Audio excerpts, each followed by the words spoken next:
up, and especially with this, thinking about titles, definitely with this daunting sort of opaque title. So braving that, I wanted to address something that I think exercises me a lot, and in my thinking about Judaism, we talk a lot about modern Orthodoxy, and we talk a lot about different movements.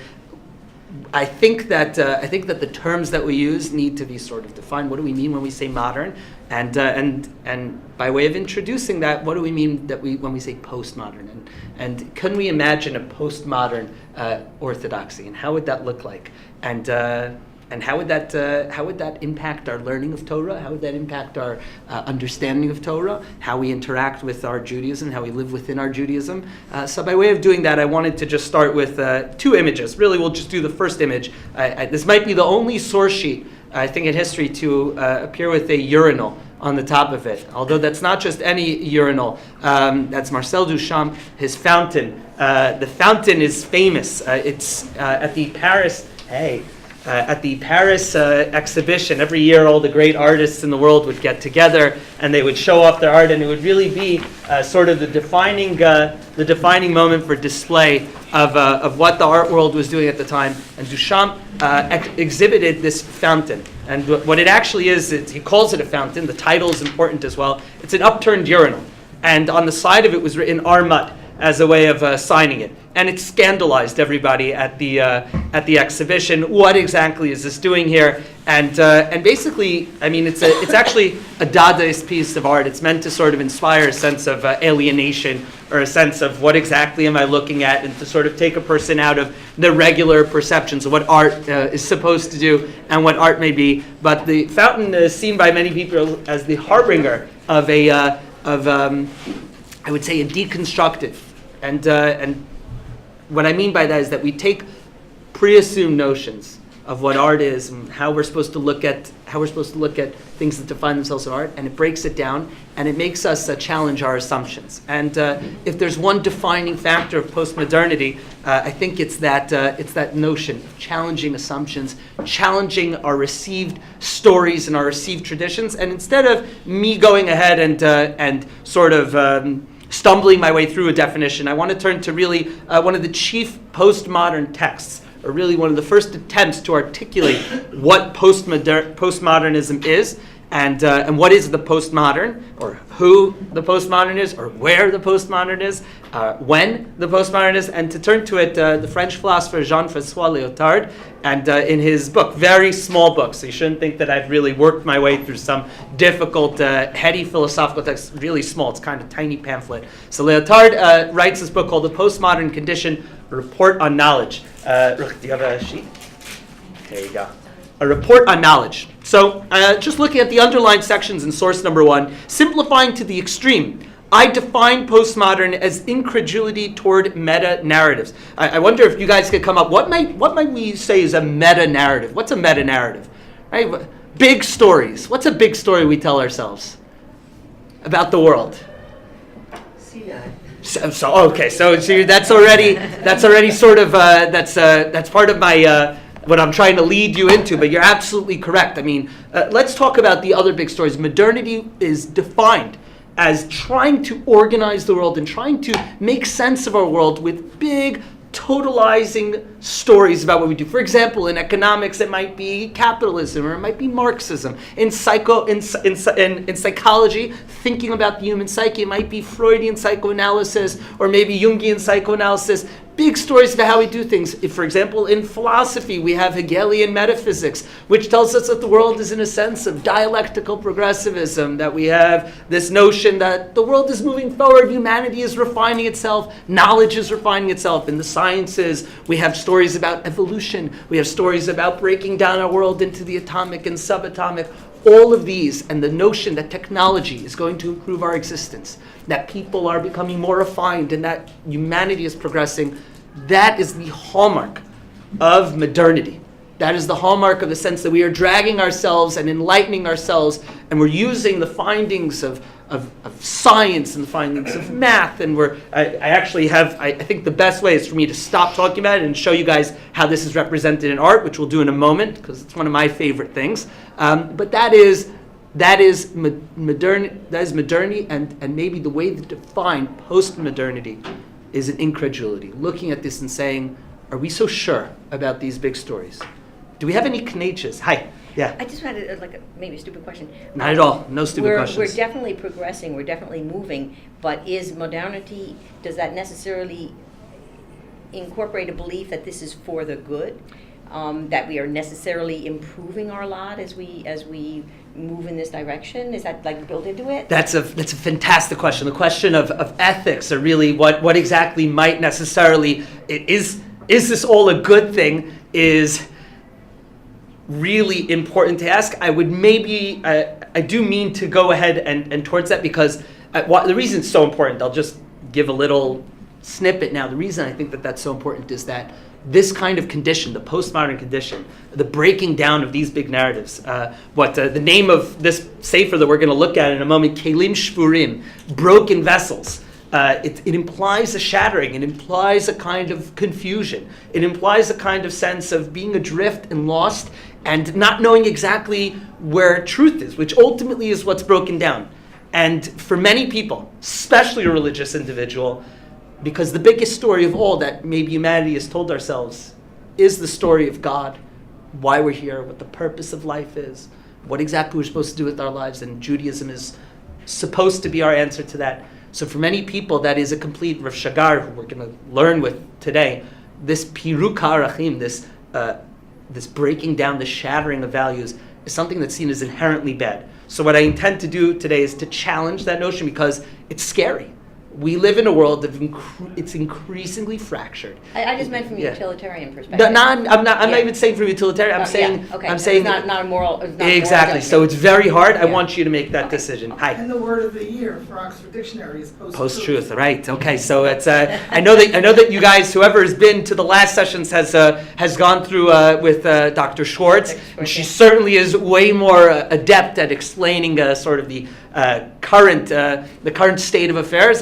I don't mean to be explicitly political with anything I'm saying here, but definitely this characterizes much of our society, I think, as educators. For example, I'll just give an example of how this comes up in education. We talk about the totalizing effects of technology and what it does to children's brains. There was a famous book that came out a few years ago called The Shallows, and we automatically assume that more technology is a good thing. And there are people making serious challenges to that notion that perhaps we are ruining our ability to communicate. Perhaps we are ruining our ability to go ahead and to think deeply, or to actually read, or to actually analyze something. So that's again back to this sort of good and bad. That's something that remains on the wayside, but that's exactly how this would come up in educational context. I want to continue to the next, the crisis of metaphysical philosophy.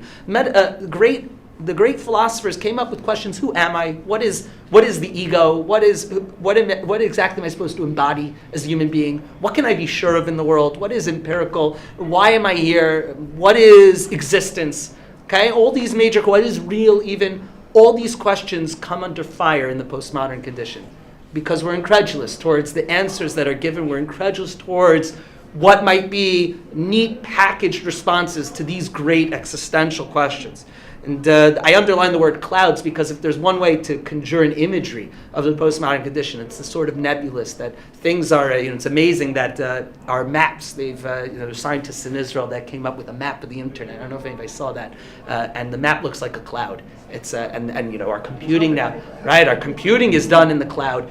This sort of nebulous, rootless sort of thing is I think, the kind of imagery that should come up in your mind when we think about the postmodern condition. It's a befuddlement, really, and it's a sense that of rudderlessness. And obviously for religion, and again, we're going to keep on coming back to, because we are going to make our way to the Torah, a Torah entree into this world. This is something that's quite difficult. Hi. And we put all of this under the one rubric of progress. Yeah. I mean, this is right. As I mentioned, we sort of have this notion that there's these tensions in history, and stuff that happens when these tensions interact is eventually we move forward, and eventually, we have the sort of synthesis of the two extremes, and that signals progress. Part of a major philosophical turn is a pessimism, is a sense that I'm not so sure that we're progressing.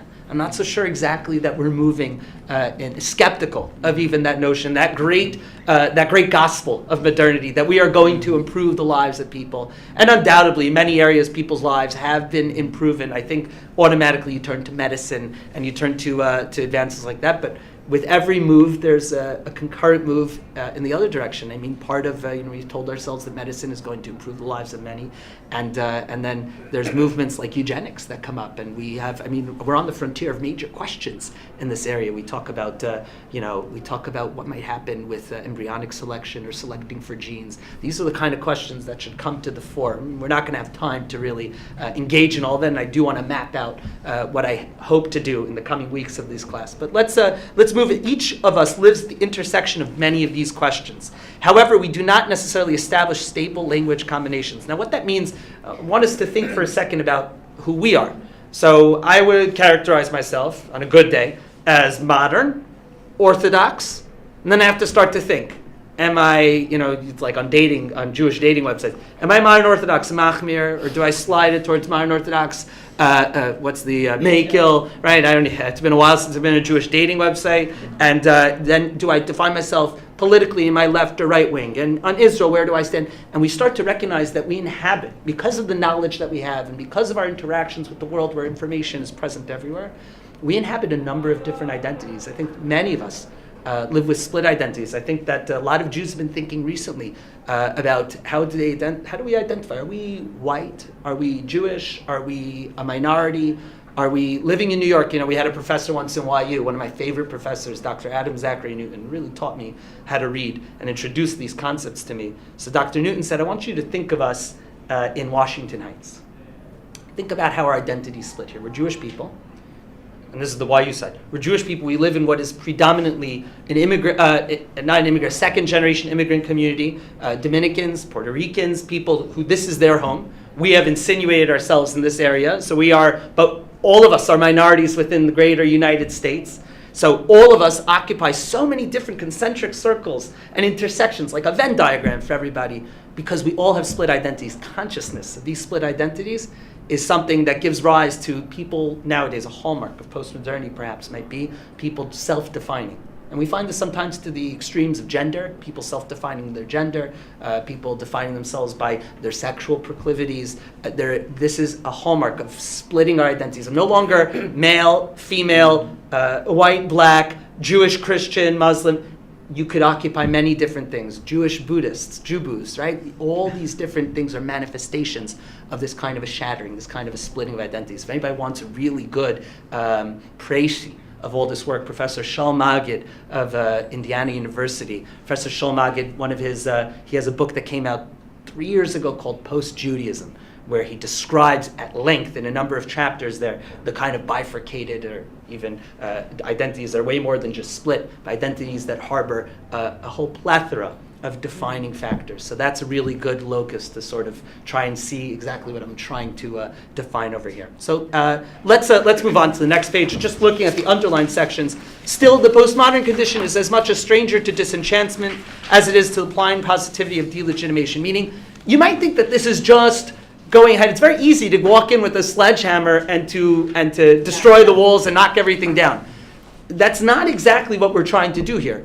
Indeed, postmodernism is a critical gesture. It's looking at the world with a certain critical hermeneutic, a lens that throws things into question. But it doesn't just mean delegitimizing narratives. It means saying how, once we've sort of broken it into its component parts, how do we regain a hold? It's not a nihilism. It's not saying there is no meaning here. We are searching for meaning. We're looking for meaning. And you may already hear how this might translate into a religious context as well. Maybe just before we move on to, I think, a more comfortable definition. I love art. I was brought up, my parents brought us up going to art museums, much to kicking and screaming. We were dragged to the Frick on Sundays. But I want to just show, if you guys will permit, very quickly, maybe a visual representation of this turn, a visual representation of how this sort of works. So this is, got it, okay. This is a Rembrandt, and this is a perfect example of, I think, of not neoclassical, but this is We have over here almost Renaissance style of art. There's the lighting is very important. There's a formalism to it. There's a sense, every brushstroke with Rembrandt, especially his light. Rav Kook talked about Rembrandt's use of light as something that represented a type of ruach hakodesh, it's called divine inspiration. And we could talk about art for forever. Maybe that's a different shiur for a different year. But this is typical of it. And if I remember correctly, this is the 1600s. Yes, the Night Watch. And so Baroque, everything is elaborated and everything is shown to be, everything is shown for its intrinsic details. I mean, one of the most amazing things, you go to an art museum and you look at a Rembrandt, you could spend hours looking at every single expression. Look at those two guys over there. Look at this person gesturing off into a distance and how the light hits his face. That's a Baroque style. That is, I would say, probably the most halachic of art forms because it follows every detail, every brushstroke is guided by a consideration. And we can move over, this is the neoclassical style. Neoclassical style is a hearkening back to a sort of pristine past, and that pristine past is Greek and Roman, using motifs like that, and almost there's the dramatics of the Baroque style, but it's also, you'll notice the columns, and you'll notice the sort of, everything is centered, the action is centered on the person in the middle, and also, if you'll notice, male and female are relegated to different sides, with children one side. There is a distinct formalism to it also. That's neoclassical style. This is Jacques Louis David, the Oath of Horatii. So it's always the themes recapturing that grace and grandeur. The next one, if you'll forgive me, this is Eugene Delacroix, Liberty Leading the People. This is Romanticism, the triumph of imagination, individuality, and this is obviously at the French Revolution, the light and the design, and you see almost beginnings of Impressionism in the background, but people are still there, and the great themes that characterize Romanticism. And then art moves. Late 19th century, we have Impressionism and Post-Impressionism. One of my favorite paintings, you could actually go and see, there were 18 executions of the Olive Grove by Van Gogh, and you could see one of these in the Met. You go and you look at it up close, and it is a religious experience. I think I'm lucky because it's I could ramble across the park and it's right there. But you look at this up close. I mean, obviously this doesn't do justice. You see how Van Gogh goes ahead. I should stop being so pretentious. Van Gogh, how he goes ahead and how every brushstroke is meant to elicit what the Impressionists wanted, which was pure representation of light. Art in the world, not necessarily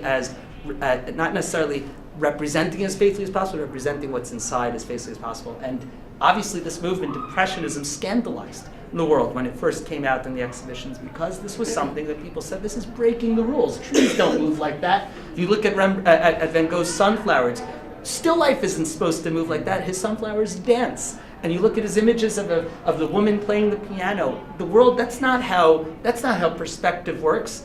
And the logical continuation of that is Cubism. Cubism at the beginning, the end of the 19th century, and the beginning of the 20th century. This is Georges Braque, and this is Picasso's Weeping Woman. This is violin and clarinet. And Cubism basically said, let's discard these formal rules, perspective. Let's forget golden means and golden ratios and mathematical principles to art.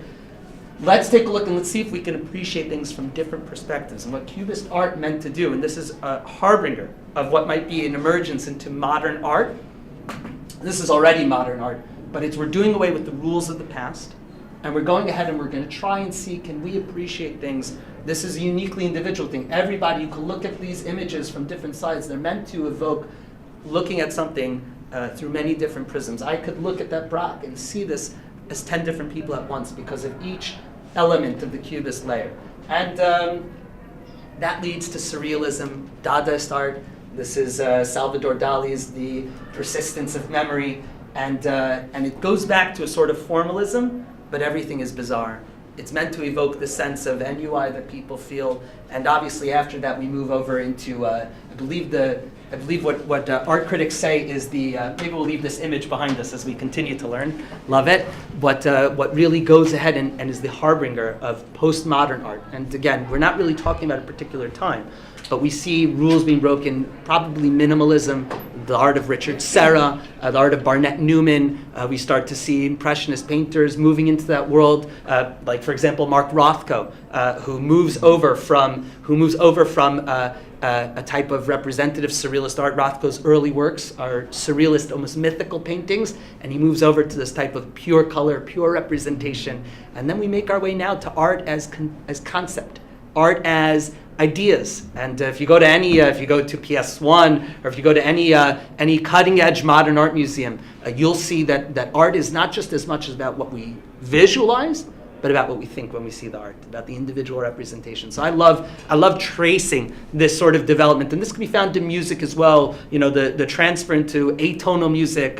You have the music of Schoenberg, and you have the music of Steve Reich.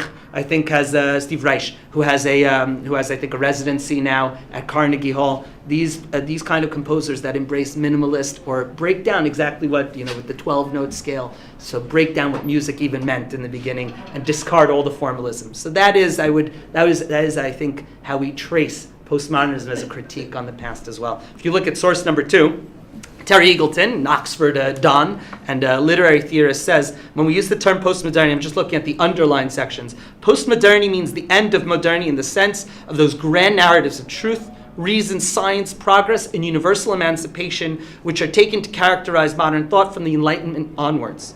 Such tyrannical schemes ride roughshod over the complexity and multiplicity of actual history, brutally eradicate difference, reduce all otherness to the drearily self-same, an issue often enough in totalitarian politics. One might say that the sine qua non of modernity, and if you could read the books of Zygmunt Bauman, there's a book Liquid Modernity, and Zygmunt Bauman, his writings on the Holocaust are meant to say, he says that the Holocaust is the absolute culmination of modernity, in the sense that it was the efficient killing of people, obviously our own people, and this manifestation. This talk about you would have the Waffen SS that would listen to Wagner as they went ahead, or the Gestapo would listen to Wagner as they manned concentration camps. And this is obviously, for a lot of people, that culminates with this shattering. The atomic bomb is dropped, and every notion we had about our progress and about where we were going, about where technology was going to take us, showed us an absolutely dark side of it. And in fact, with communism, the reduction of humans to the commodification of human beings and labor meant to say that actually, if we totally buy into this, the human being is erased. And what emerges out of that is postmodernity, that embracing of identity, embracing of individual, of narrative, of story, of rejecting totalizing narratives. And that is where we really find ourselves nowadays. We move from this absolutist faith that our varied contingent forms of life and knowledge can be grounded in some single, ultimate, unimpeachable principle, reason, or the laws of history. And that is where the scariness happens, that we look at reason itself and we say, can we be so sure? Can we really say that this is, and again, which is a scary move, because these are things that unconsciously we hold on to. We believe that these things are true, and once we start to analyze, we see, in many ways, all of us embody a postmodern hermeneutic when we look at the world, especially, as we mentioned before, the way that we self-identify as Jews in America, as modern Orthodox Jews, perhaps. Let's take a look at the Stanford Encyclopedia, the last piece of philosophy, I promise. Stanford Encyclopedia of Philosophy defines postmodernism in a beautifully postmodern way. Source number 3 says that postmodernism is indefinable, is a truism. Right? How can you define something that rejects definition?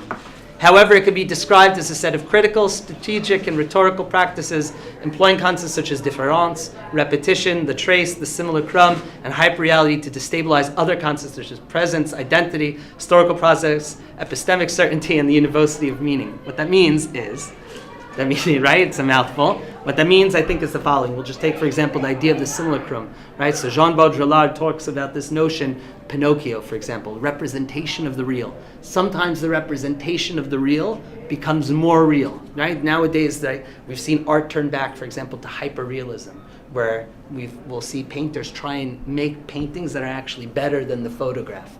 And you'll see these close-ups and this meticulousness. And the question of what exactly is real becomes I think the ultimate question. Our movies, our films reflect this as well. We have dreams, Inception, The Matrix, of course. What exactly is our reality becomes the ultimate question. Can we define ourselves as a real experience? This was brought to the fore recently. Elon Musk, the CEO of Tesla and many other companies as well, Solar City and SpaceX. So Elon Musk was asked at a conference, how can you be so sure that we're not in a computer simulation, that we're not in, I think, the base reality it was called? And you would expect him to, this brilliant inventor, billionaire who's changing our world as we speak, you would expect a hand wave to that question. And instead, I encourage you guys to check this out on YouTube. Elon Musk reflects on base reality. You could Google those words and you watch him take the question very seriously. And he says there's a non-zero chance that this is a simulated reality, that it's not a film. Yeah? You're too young. The end of St. Elsewhere, which was wonderful. I already don't know, yeah. All right, it was wonderful. Please. Serial hospital drama on TV. And the end, when one of the characters had an autistic son, at the end, they pull back and it's the autistic kid playing with a snowball that has the hospital St. Elsewhere. Sounds like a Twilight Zone kind of thing. Yeah, only none of us thought about being Twilight Zone for the 5 years that we were belonged to the TV. So that's postmodernism probably in the early 70s. You'll find. Here's a perfect thing. You know movies where they'll have the freeze frame and they'll say, well, this is me, and you may be wondering how I got here. You know, the record scratch, that breaking of the fourth wall, per se, that is a postmodern. I love finding these examples because something that's so elusive to define, it's always good, and culture is really the way to, art and culture is the way to go ahead and define these things. And it was jarring and made people angry. Yeah. Because you prefer to have the narrative that just continues. Linear narrative. We find now non-linear narratives, Quentin Tarantino movies where you'll have multiple narratives. These are postmodernist gestures, I believe. So let's move on now and let's see how does this interact with Judaism. So I already mentioned that Judaism, for me at least, I'm going to speak for myself, and we don't know each other yet. Hopefully we will. Judaism for me is the way in which my life is organized. It is my primary identity. There's many other things that I occupy as well. I like to think of myself as a patriotic American. I like to think of myself as a Zionist as well, a strong Zionist. I like to think of myself as somebody that's interested in arts and science. But Judaism and to an extent halacha as well are ways, organizing principles of my life. They are the grand story I was taught. I mean, talk about Pesach. It is literally described, v'higadata. This is told as a story. This is what we transfer over to our children as a story. This is the organizing principle of our lives. So the notions and the critiques that postmodernism, or the skepticism, the incredulity that postmodernism throws to us, presents a very large question. As our identities continue to fracture, how do we maintain a Jewish identity? And when we approach texts that we consider canonical, and we think about, and that we're supposed to, for example, that we're supposed to read psukim in very defined ways, or that we're supposed to read Gemara and Halacha and Shulchan Aruch. You can't really do a postmodern hermeneutics. You can't mix up the words and change up the signifiers, and you can't go ahead and invert the meaning when you have to actually follow a practice. So this is a major challenge. This is something, so how do we do that? So there was a book that came out in 1996. Stephen Kepnes, I think, was at the Hartman Institute at the time, also professor at Colgate University. He writes the following: Jews have had their own metaphysical views of their texts and 1,000-year-long traditions. These are long stories. Interpretations that supply them with both a sense of lineage, pride, and resources in approaching contemporary hermeneutical discussions, and a series of entrenched prejudices, distortions, and morally suspect images of others, like women and non-Jews, that are difficult to dislodge. Okay, I really hope to sort of show how this works in the third shir in this series, to show how we might take one of these particular assumed notions, actually the concept of Kedusha, one of the most important notions in Judaism, and show what a postmodern understanding of Kedusha might be from the writings of Rav Shagar, which I did once at the YCT Yom Yonah, and there was a very fruitful discussion that came out of it, which helped me sort of think about it better. These notions we have. These grand stories, we have texts, our stories are right here. I mean, both of these are very brand new Sfarim. But if I were to take out a Chumash, that is K'im Chayenu V'Orach Yameinu. This is our life and this is the way that we live it. So how are we supposed to approach that text in an age where everything is approached with a skepticism, with a breakdown, with a Piruk HaArachim, a breaking down of values? How do we look at that, especially the things that we take for granted in the way that we read texts. And we just look in the next box, it says over here, one of the good things that comes out of this is that one of the movements, late 1800s and earlier before that, the beginning, from the 19th century to 20th century, the field of Wissenschaft und Judentums, the notion of this positive historical approach to Judaism. Let's look at these texts and let's match it up against contemporary competing views. Let's look in the Torah and ancient Near Eastern context. And major questions we'll have maybe Wellhausen will come up with his theories, documentary about this. Major questions will be thrown at our texts. A good move that's made by postmodern readings is that we can't be so sure of that sort of scientific study of Judaism as well. Does that really have anything better to say to us than the text as such? Which is an amazing thing. People would read that and would say, well, scientific study of the texts of the Torah would tell us that the Torah is actually chas v'shalom, a pastiche of different writers, and that it's a human, not a divine document, but a constructed document. So a postmodern reading would say, how can you be so sure of the scientific presumptions and the bases with which you go ahead and you approach the text? Number two, even if that were to be correct, does that take away from the kedusha, or does that take away from the importance and meaning that's in the text? And you could continue to ask these questions. So that becomes another grand narrative. So it becomes on top of each other, right? You challenge the Torah with a grand narrative of scientific study of Judaism and positive historical school of Jewish study, and then all of a sudden that itself is trumped and dislodged by a postmodern reading as well. Historical criticism is radically deficient in helping us to understand and perform the crucial interpretive task of making texts of the past speak to the contemporary situation. So it's an incredulity towards that as well. And he says we have now a postmodern yeshiva. People talk about, for example, you go ahead and Kapnis discusses in a paper that was put out, a bunch of professors from a bunch of different universities studied just a piece of Gemara. And he writes about a 2-hour discussion that happened afterwards. All kinds of questions being thrown out at how we read the Gemara. Can understandings, when we say, for example, Isha, I think it was Gemara in Gitin. When we say Isha, maybe it's not just referring to a woman per se, but maybe it's referring to a signifier of a type of what mode of thinking, of philosophical gesture. And maybe when we say Ish over here, that's another type of metonym signifying so many different things. That actually word and what it means, sign, right? When I say horse and I have a picture of a horse, those together are sign, that they start to slip apart and we start to be able to do amazing things with texts. So, aren't we as Jews the first postmodern readers? How do you say? Because we're trained to do this. We're encouraged to have limud Torah, and this is what limud Torah is arguing and it's true, it's not true, but maybe the meaning is this, and that's what postmodernism is, right? It's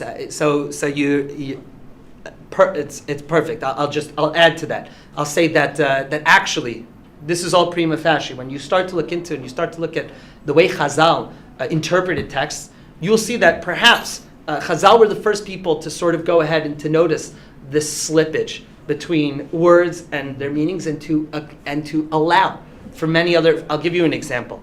Try and give a good example, right? We talk about reading psukim sometimes. So you'll notice if you read Hasidic texts. So Hasidic texts sometimes the way a pasuk is read. Sometimes you can invert the pasuk. Let me think of I can't now. Of course, I can't think of a good one. But there is a sort of freedom to reinterpret. Chazal consistently misread. Al tikri, right? You guys familiar with that? Don't read it like this. Rather read it like this. These. Right. So we have. Right. So we say.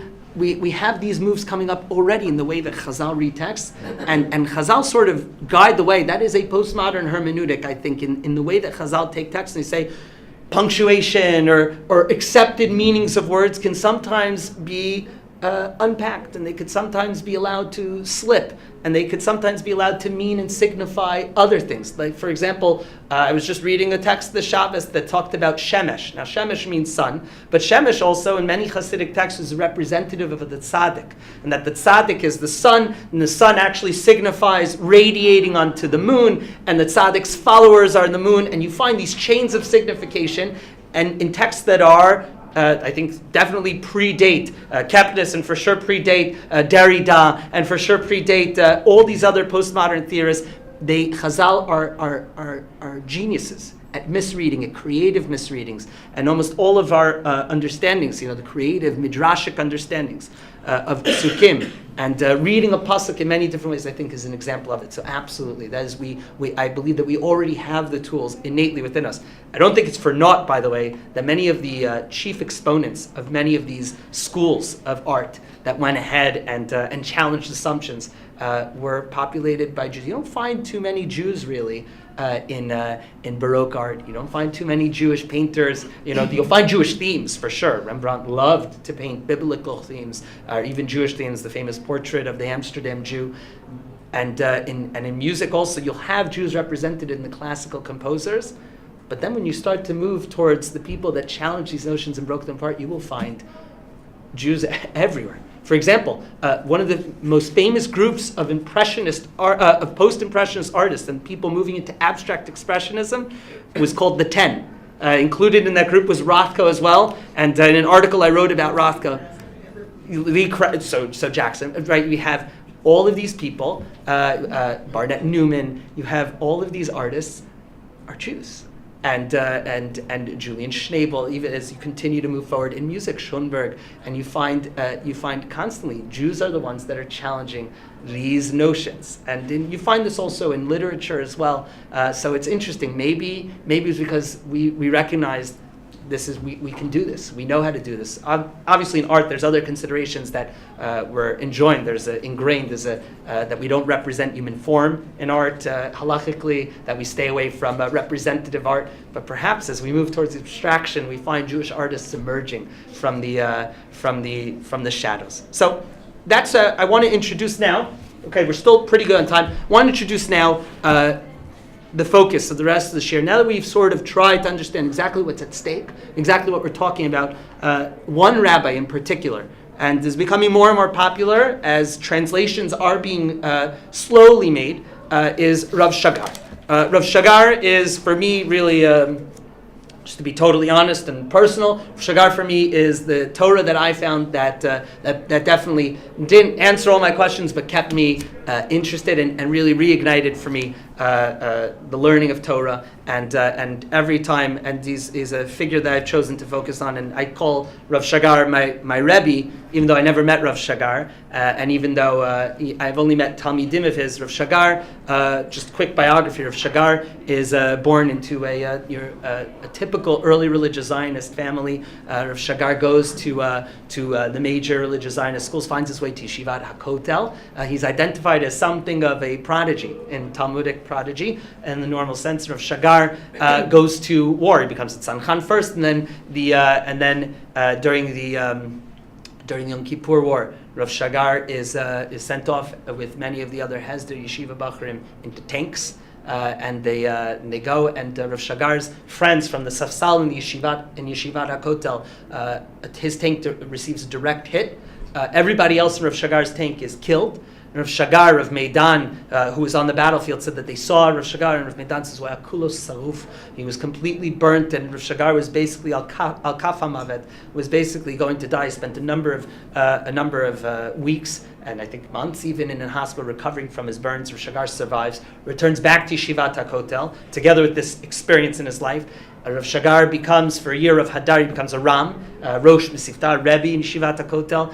Rav Hadari, the then Rosh Yeshiva, actually Rosh Yeshiva for a year when I was there. Rav Hadari takes off a year. Rav Shagar becomes the Rosh Yeshiva, the interim Rosh Yeshiva for a year. Eventually moves on from Yeshivat HaKotel and starts to branch off into other fields. Rav Shagar founded the Ma'aleh Film School, was one of the founders. I don't know if anybody's seen their films. Jews, Orthodox Jews, embracing filmmaking and producing Jewish film. Rav Shagar helps found Beit Morasha, which people may be familiar with. It's one of not a pluralistic Beit Midrash, but a new kind of Beit Midrash, men and women, academics learning together. And Rav Shagar eventually goes on, together with his chavruta from Yeshivat HaKotel, Rav Yair Dreyfus, Yibadel L'chaim. He founds Yeshivat Siach in Efrat, and Siach is again the byword for Rav Shagar, conversation. and not necessarily answers, but trying to work things out through conversation and worlds coming into dialogue with each other. And unfortunately, at a young age, Rav Shagar is diagnosed with pancreatic cancer and passes away, I think before he turns 60. And Rav Shagar, during his lifetime, one of his Talmidim, Rabbi Dr. Maoz Kahana, who's a professor, he used to be at the Postdoctoral Institute in Hebrew University. I met him when he was here at NYU's Tikva Center. Rav Maoz, when I found out he was a Talmud of Rav Shagar, I started gushing. You know Rav Shagar? He said, "Tiraga lo tamid ha kol kach kavod liot tamido shel Rav Shagar." He says, "Why is it always such an honor to be Rav Shagar?" Rav Shagar also represented a kind of a political moderation, a number of programmatic essays he wrote about the direction he saw the settler movement taking. And Rav Shagar himself was a settler, but wasn't afraid to take positions that were at odds. There's a famous dialogue between Rav Shagar and Rav Lichtenstein called Shnayim Ochazin, which is a name from a Gemara about two people, seminal Gemara that everybody learns in the beginning about two people holding on to a talit. One says it's mine, the other person says it's mine. Rav Shagar and Rav Lichtenstein talked about Gemara education, which was really, besides postmodernism, Rav Shagar's second most important venue of thought was how do we make Gemara and Torah study, and I use this word carefully, relevant towards a new generation that doesn't necessarily feel bound towards old yeshiva learning, that feels alienated from old yeshiva learning. How do we make Gemara study relevant? To wit, he wrote an entire text talking about how we teach that called B'Torato Yehageh, beautiful text I try and employ sometimes when I'm lucky, in my teaching here at SAR. And of course, the school is open and receptive to a new way of looking. How do we teach Gemara and allow certain voices that may not have been permitted previously, academic voices, certain tools, literary ways of understanding Agadot perhaps, that maybe weren't articulated or given a name. How do we allow them to the Beit Midrash? So Rav Shagar, his first book that was published, now his books are being published posthumously. I just have this one that I'm learning right now. Rav Shagar has a sefer called La'ir Taptachim, classic, beautiful Israeli Sfarim with the smooth covers. And this is his drashot on Chanukah. Rav Shagar left behind a computer with thousands of drashot, and just now a machon headed by his wife, Haravanit Miriam, and a number of his students who have themselves made their ways to positions of rabbinic leadership have been publishing beautiful, beautiful drashot. And when I say in a postmodern fashion, utilizing, you'll just as soon hear Slavoj Žižek mentioned in a drasha as you will hear the Admor HaZaken from Chabad, as you will see a postmodern reading of a Gemara or an Agadah, beautiful drashot that develop so beautifully. One only needs, I'll just make sure that we're good on time. I'll just read you, they have a list of names here in the back. I'm just going to read a few of the names, and you could see exactly what I mean by talking about the multifaceted approach that he has over here. He has, for example, we have Sarta, and then we also have Sarta, and then we have Balei Tosfot, and then we have Achnasat Orchim next to social justice, and we have Bayit, right, Beit HaMikdash, and Beitiyut, and what does it mean to feel home and homelessness? These notions, all these different ideas find voice in Rav Shagar's books. First book he published was Kelim Shvurim, and later it was expanded into source number 5, Luchot V'Shivrei Luchot. Professor Alan Brill just devoted, from Seton Hall University, just devoted a lengthy post to this, and has devoted a number of posts to Rav Shagar as well. He's definitely doing a tremendous amount of work revealing this and sort of displaying this to the world. There's a nice translation, extended translation. I also have a translation for Chanukah on the Sfarim blog as well, if anybody's interested in reading a drasha of Rav Shagar's.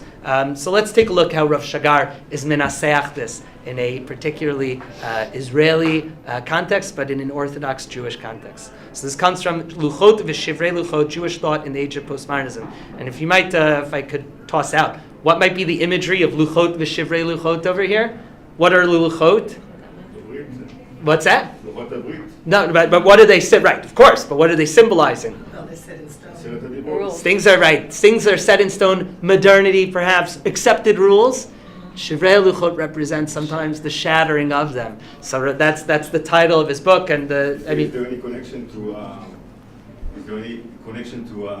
the vessels, the breaking of the vessels. Sure, that the title of, absolutely, we had mentioned in the beginning, the title of the first book, really where all the essays in here are culled from, is called Kelim Shvurim, which refers to the Kabbalistic concept. In Lurianic Kabbalah, there's a notion that God creates the world, and the world needs Kelim, it needs a receptacle, a vessel for God's divine influx, and of course the divine influx is too much, and the light is too great, and there's a shattering of the vessels. And the job of humanity is to pick up the pieces and to be mitakein olam, exactly. So that is the Lurianic cosmology. That's cosmogony. So that's exactly, the titles are important. They're meant to indicate something important. So let's read Rav Shagar with the time we have left. Postmodernism ein agdara achat. For postmodernism, you might recognize over here the language of Eagleton and Lyotard almost. Postmodernism ein agdara achat. There's no one single definition, solid definition. Many pens have been broken trying to figure it out. Many postmodernists themselves, it's a good field to be in. You don't have to define who you are. And he says, they reject the notion of definition in the first place. But for our discussion, for our purposes, we can understand postmodernism as something that says, a philosophy that says that there is no truth. Which is difficult for us as Jews when we say Moshe emet, v'torato emet, v'kayam lad. How do we deal with that? Nitan la'afyein et postmodernism gam b'shifa radikalit l'cherut. However, positively, we could look at postmodernism as a radical move towards freedom. When I'm not defined, and when I'm not held down by presumptions or other people's ways of looking, or my own self understanding, I could be anything. I could literally be anything. And that's cherut, that's freedom. Rav Shagar's essays on Zman Shel Cherut, on Pesach, are amazing because there are extended meditations of this theme, rich with Talmudic and Hasidic and Kabbalistic imagery that bring this issue such a Jewish voice that's so beautiful. For I wish we could just sit, we could read through them, maybe Pesach time. If people want, we'll do a different one. We are free in post-modernity and in the age that we live in to choose for ourselves. Right? Nobody's going to force it upon us. We could live in certain communities where that's true. Nobody's going to force upon us truth. Nobody's going to force upon us our values. We decide for ourselves what those values might be. And truth be told, not one person could go ahead and tell us you're absolutely wrong, as scary as that sounds. One of the hallmarks of postmodernity, as we mentioned, is a sort of moral relativism. Rav Shagar, it's amazing. The first essay over here, Rav Shagar talks about a case that comes up, probably the first sefer ever in the world to discuss this. Shagar talks about a case, a Jewish community in Israel, where an honor killing was perpetrated. A girl was going out with the person against her father's wishes, and the brother, to save the family honor, in 1,000-year-old tradition, kills his sister. Mizazeh, right? Something, Rav Shagar says, hold on a second, it's obviously an extreme example. What allows us to say that? Rav Shagar gives examples. For example, in African Islam and in other areas of Islam, there's something called female genital mutilation. What's for us to express our horror at that when we practice Brit Milah? Rav Shagar comes out. I think there are actually positive answers to this, concrete answers to this sort of a thing. But the question is important. That is that the postman. The critique or the idea that it raises is something that we consider. So Rav Shagar says we can decide for ourselves what our values are, and far be it from other people to say that there's sort of a thing as objective values, which is terrifying. Okay? Yeshnam, and I promise that my move in the coming shiurim is to go ahead and to see how do we sort of how we are mitmoded with it, and how we can find, as Rav Shagar will say, a new petach for emunah, a new way to engage our Judaism in a meaningful, personal, individualistic, kind of driven way. That is a radical shifa to find that emet in a place where emet is broken down. Yeshna mechanchim, there are teachers, ve'eleim ulay harov, and perhaps they're the majority. Hasholilim et postmodernism shlila muchletet. There are many Jewish educators that will go, and perhaps the majority that will say this is all bad. This is something that's completely docha b'shtei adayim. I don't want to have anything to do with this. This has no place in Judaism.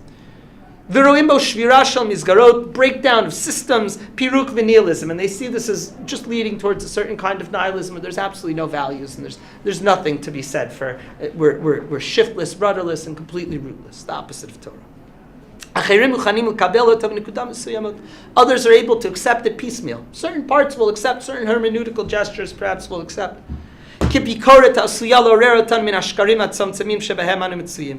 As a kind of criticism that allows us to be mitnaer, to sort of shake off certain criticisms or certain lies that we may have. Rav Kook famously says in his Orot HaEmunah and in other places in the Kvatzim, atheism is a positive movement. There is something positive in atheism, which of course is a great modernist movement. There's no God, and we've killed God, and science has filled in the gaps, right? Rav Kook says actually a religious individual shouldn't be afraid, because what atheism does, Rav Kook says, it's metaher et hadat mikol sigeha, from all the tinofet, all the stuff that's accrued, and it makes us consider what our faith is. It makes us remove all the thorns and all the thistles and all the dust that's gathered on, so our faith could be even more rarefied and pure and something that's more understandable, and something that's more easy for us to say, this is Torah, this is faith. And there's things that have accrued that aren't faith. Rav Kook says that's a positive movement. It cleanses.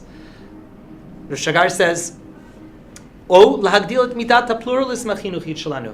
if we do allow a multiplicity of voices, if we do allow many identities in, it allows us to be more pluralistic in the way we teach and who we bring into our tent and who we allow to be part of the conversation, the siach. We're talking about positive movements here. Shagar says, but in my eyes, there's something much more radical going on over here. Let's turn the page to page number 6. Ani margish, says Rav Shagar, I feel postmodernism, deconstruction and postmodernism mehavim shvirat hakelim. They represent a breaking of our vessels, the ways in which the tools which we use to go ahead and approach and understand the world. But we can get, at the end of the day, once the shattering is done, when we pick up the pieces, there's a great freedom that it gives us. And in the religious tchum, in the religious sense, chirut lahamin. We're now free to believe. We're now free to be true believers. Gam lelo hochachot v'rayot. Right? Modernity might say religion, you can't sense God, it's not empirical. God is not something that could be proven necessarily, no matter how many Bible codes you have. God is not so a modern person would say, okay, let's trash it, right? It's not scientific, it doesn't, right? If you can reduce it to biochemical, postmodernism would say, for at least the way Rav Shagar understands it, actually, wrong. I am incredulous towards that narrative. I want to say that actually religious belief is something that goes me'al u'me'aver, above and beyond that, and we can be free to believe. Even if somebody would tell us, oh, look at this archaeological finding, or look at this, this proof has been broken down, that we can be just as skeptical as though we could throw back that skepticism at them, and we can rebuild a new type of postmodern faith, perhaps. Chasidim ra'u b'yitziat Mitzrayim. Chasidim saw in the leaving of Egypt, l'rak irua history, not just a historical event, el ta'alicha nachon l'chol dor, something that happens in every generation. Yitziah Mitzrayim, the leaving of Mitzrayim. Mitzrayim, by the way, is meitzarim, something that holds us in, that boxes us in, that's magdir, that defines. Mehagvulot, from borders, mehamuakot shalolam, and from the definitions that the world gives us. B'muvan hazeh yechol postmodernism liavot yitziah mehametzarim b'muvan haradikali shamilah. We can all engage in our own kind of yitziat mitzrayim, our own kind of escape from the ways in which we've been defined, the ways in which religion has been boxed in and made small and made something that's irrelevant or archaic or anachronism that doesn't belong in the modern world. We'd say absolutely not. We can leave those. We say, how dare we be held down by those modern notions? We can jump past that. And I'll just read the last thing. Maybe we won't read it just in the interest of time. We only have about 2 minutes left. I'll just read in the English from the next section. In this postmodern world is buried, in my opinion, says Rav Shagar, an option for a very elevated and advanced emunah, belief. What excites me is not the notion that God is some special, enormous entity, rather the notion that God is not this thing. God is the essence of purity, the essence of freedom, the infinite. As the Rambam wrote, he exists, although he's not in existence. We start to get to a kind of Jewish belief that's so much greater than anything that we could have understood. Not just the Dalit Amot Shal halacha that's encapsulated in small areas, but halacha, a way of Judaism that becomes a way of thinking about everything. And that maybe the reasons and the movements that went ahead and told us to challenge our faith can themselves be challenged, and we build a more holistic, a more kind of impregnable kind of faith that comes out of this, which is the positive move. And hopefully hopefully that's exactly what we're going to do in the next 2 shiurim, 3 shiurim. I think we have. I guess we still have more to do over here. Some kind of concrete examples where this comes up in our daily lives. But just to review, we've introduced the concept, the notion of modernity in relation to postmodernity. Again, those are on a sliding scale. It's not really. Some people, there's major discussion as to where you draw the line. See them as a continuum, and we showed this great Jewish thinker who's grappling with these ideas and how they appear in our lives, and how once we grapple with it, we have a petach, we have a gate that's open to a new kind of unbelievable faith that challenges the challenges against it, and new ways of reading text, new ways of approaching Torah that make it into something that encompasses not just Daled Amud Shalacha, but Kol HaTorah Kula, all the entire world, Hafoch Ba the Kulava, turn over the Torah, everything is in it, and that is hopefully what we will continue to do in this series. Thank you all so much for coming out. Really, really appreciate it, and I hope I made sense also. Absolutely. Okay. Thank you. Thank you.